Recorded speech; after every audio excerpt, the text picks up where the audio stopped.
What is up, ladies and gentlemen? Welcome back to the channel. It's just not a great day in the world of Call of Duty because, well, I'm hoping you guys had a good day or have a good day today. But in terms of Call of Duty, if you're a Modern Warfare 2 fan, if you're an Infinity War fan, if you're just a fan of gaming in general, and you were just excited about this title, unfortunately, they being Infinity Ward has not given you a lot of reasons to be excited. What am I talking about here? Let's get into it. If you're new to the channel, make sure to leave a like, subscribe if you're new. I apologize for the Vanguard gameplay. I feel like I have to say that because I don't have beta gameplay. I don't have a PlayStation. And yeah, before you ask, I have not played the beta yet, but I can still read and I can still have opinions. As a Call of Duty player, yeah, I'm gonna have opinions. Infinity Ward put out a blog post yesterday at the time you guys are watching this, basically addressing some of the main changes and complaints, not even changing them, but just addressing them on the Sony platforms for the multiplayer beta that just happened this past weekend. So let's talk about some of the high level things and then let's get into the nitty gritty, which is obviously, you can tell from the tone of my voice, the thumbnail, the title, not good news.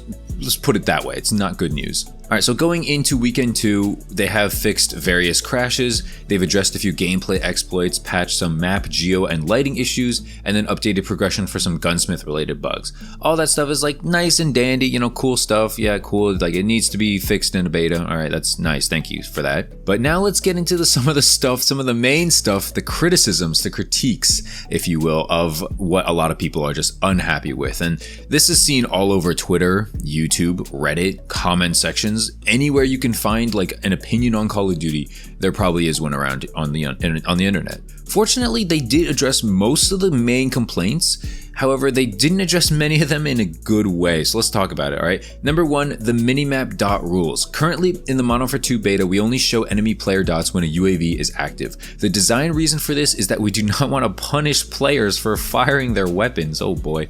We also want players to actively search out the origin of a gunshot versus just traveling directly to where the dot is on the minimap. We continue to gather feedback on how the game is playing in regards to this topic. Right off the bat, essentially what they're saying, if you couldn't get what I was, reading here, they want to stay with what they're doing. They don't want to show enemies when they fire their weapons. And it's such a weird, language for what they said. The design reason for this is that we do not want to punish players for firing their weapons. Punish players for firing their weapons. So basically, people who don't fire their weapons aren't going to be punished. I just don't understand the correlation here. Do you not want people to shoot in this game? It's an FPS. The S literally stands for a shooter. You just don't want people to shoot. I guess you don't want people to fire their weapons. It makes no sense. Again, this is the main thing that people are bothered with this about, is that it helps campers. It helps people who don't move, who aren't very good at the game. And I'm all for that. That's literally what skill-based matchmaking is about. But why do you have so many of these things? And by so many, you're going to see the rest of these as I get into it. But, multiple decision, core gameplay decision choices are in the benefit of someone who's less skilled at the game. And, you could say that's good. You want to get new players involved in everything, but you don't want to have it so that good players feel like they have nothing. You want to have good players feel like they can still stomp on people, and bad players not every single time get stomped. But the way they're having it, it's like bad players are getting every advantage not to get stomped and good players are getting nothing. That's just the way it seems from an outside perspective. Like I said, I haven't played the beta yet. Let's get into the next thing here, target tracking. We've seen feedback that it's hard to track targets once you get into a firefight. We agree that this is an issue and we have changes incoming to reduce muzzle smoke opacity and to increase the visibility of the muzzle flash to help engage someone who is firing at you. These changes should help with tracking your opponents in combat. And so this is good stuff. I definitely think this is good. I've seen this a lot on Twitter clips and Reddit, people just completely not being able to see who they're shooting at or who's shooting at them, and it's a mess. You know what I'm saying? We don't need that. I don't need to see that in my game. Personally, I'd rather have it that you can actually see who you're shooting at. Hey, imagine that in an FPS shooter, you can actually see who you're going to shoot at or not shoot at, depending on how you want to play the game. According to the new minimap, maybe you don't want to shoot at them, Next up is kind of a smaller one, the user interface. We've seen the feedback around difficulty editing perk packages, managing loadouts, and accessing the armory. We've identified some UX issues as well as some bugs. These are things we won't be able to adjust in time for beta weekend 2, but they are on top of mind ahead of launch. So basically, the UI sucks. A lot of people have said it. it's not like not functional or whatever. It just sucks. It's confusing. It's unnecessary. And so it looks like they're going to be able to fix it in time for the launch, but not for weekend 2. So for PC and Xbox, people like you and me, and PlayStation again for weekend 2, we're going to be seeing the same UI interface, which is, I don't get it. If it's not broke, don't fix it. That's kind of my opinion. So nothing was really broken with the Modern Warfare one, at least in my opinion, at least for the UI. So they went and fixed it and edited it for no reason. Let's get back into some of the more bigger stuff. Perks. We've seen varied feedback on the perk package system. Some players love it. Others feel it's an unnecessary departure from the original decision.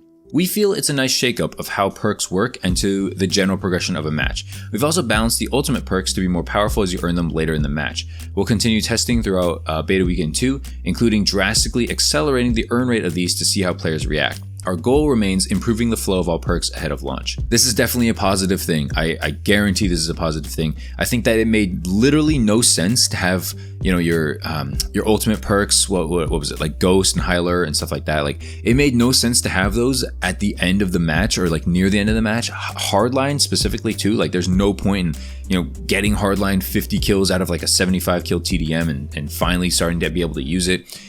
Just not a good decision choice. So I think that it's an interesting way to do the whole perk thing. I'm not gonna give an honest opinion on this until I've personally played it. I'm not gonna say this sucks or this is amazing or anything like that until I experience it and give my honest take on it.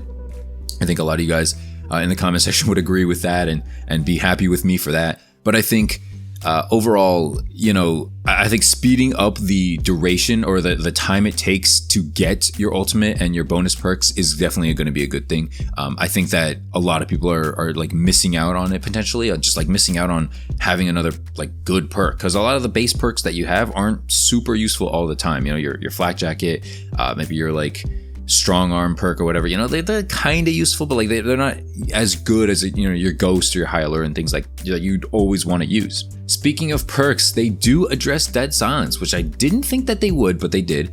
And they basically say, Dead Silence is another hot topic, as many players have expressed that they would like to see it as a perk instead of a field upgrade. We believe it is important to game health that rushers are not able to move at high speeds without consequence. Dead Silence as a field upgrade creates a balance between freedom of movement and blah, blah, blah. Bro, you can't be serious, man. How hard-headed can Infinity Ward be? Literally the biggest things that Infinity Ward was like known for was garbage maps, which they've seemingly fixed so far, the minimap being terrible, which they have not fixed and they still won't, Dead Silence not fixed and still won't, and the last thing being like footstep audio or something, I don't know, maybe camping, whatever. Basically Dead Silence, they're not fixing it. They're going to keep it as a field upgrade for some wildly unexplored reason that nobody can figure out. They don't want rushers to move at high speeds without consequence. I don't understand. Why not? You know what I'm saying? Like, why do rushers always get punished? We already have the minimap not working for us. We already have skill-based matchmaking not working for us. We already can't see who we're shooting at with the targets. Who are you benefiting here? Like, oh my God. I get it. There's a lot of people who don't have a Twitter account, don't have a Reddit account, who love Call of Duty Modern Warfare. They hop on, 1 hour per 3 weeks and they have a really good time. I don't get why you're catering to that guy instead of catering to the sweat who plays for 6 hours a day, every day, until the next Treyarch title comes out. Why are you not catering to this guy? Why are you trying so hard to please this guy who plays 1 hour every 3 weeks? That's basically what Infinity Ward is doing. They're catering to that dude instead of you and me. Not that we play 6 hours a day, but you get what I mean. You and me, people who actually know how to play the game, people who are good at the game, people who know what we're doing, we're getting punished because that guy who hops on once every 3 weeks is the priority according to Infinity Ward. In short, Dead Silence is going to stay a field upgrade and we're all going to cry. We're all going to be very upset and it's going to be a year of not moving, essentially. Congrats. Good job, Infinity Ward. You made, Modern Warfare 2019 such a fun game that people who hated it are not going to like this game. People who love it are going to love this game. I guess you had to do what you got to do, right? Almost the next thing up, but almost the last thing up, rather. Footsteps. Footstep audio in week 1 was very high. Glad that they admit it. Giving players long distance directional information about enemies. For weekend 2, they are going to reduce the range of footstep audio for the various player movement states. So jog, sprint, and tack sprint. So it's going to be like It'll be different sounding depending on how you're moving. The second change is that enemy and friendly footsteps are now distinct. That's very good. I can't believe it wasn't before. Like I said, I haven't played the beta yet, so I didn't know that was not the case, but congrats now that it is the case. That's definitely a good thing. It should help players better understand what's going on as things move around on the battlefield. And the last thing that they wanted to bring up is slide canceling, I guess. Sentiment around the removal of slide canceling remains positive. We are aware of the workaround and are contemplating how to handle it for weekend 2. Additionally, we have some other slide changes for launch, which will make movement feel a bit more fluid and snappy. That's good. I'm glad that they acknowledge it. I'm glad that they're saying like, hey, you know what? Overall, people are enjoying it, like not having the slide canceling. So I'm on the fence about it. You know, I'm just going to use whatever cheese mechanic that there is, whether it be bunny hopping or drop shotting or whatever. I'm just going to use whatever I can get my hands on. If it's slide canceling, it's going to be that. If it's bunny hopping, it's going to be that. So it doesn't matter to me. I'm going to find the cheese. I'm going to exploit it and use it to win as many gunfights as I can, because that's how you get good at Call of Duty, by exploiting things. So that's it for the video, man. It just, overall, it feels like Infinity Ward really doesn't want to listen, or isn't listening on purpose. I don't know. Not really a huge fan of how this is all turning out, to be frank with you, but hey man, it is what it is, I guess. So thanks so much for watching, man. I hope we're in for a good year. At the very least, Search and Destroy will be good. that's what I can say. But thanks for watching, guys. Hopefully you guys have a great rest of the day. Make sure to leave a like, subscribe, especially if you're new. Appreciate the recent supporters. A lot of new people have been stopping by. And if you enjoyed, leave a comment. What did you like about the video? What did you dislike? Thanks for watching, guys. See you guys later. Peace.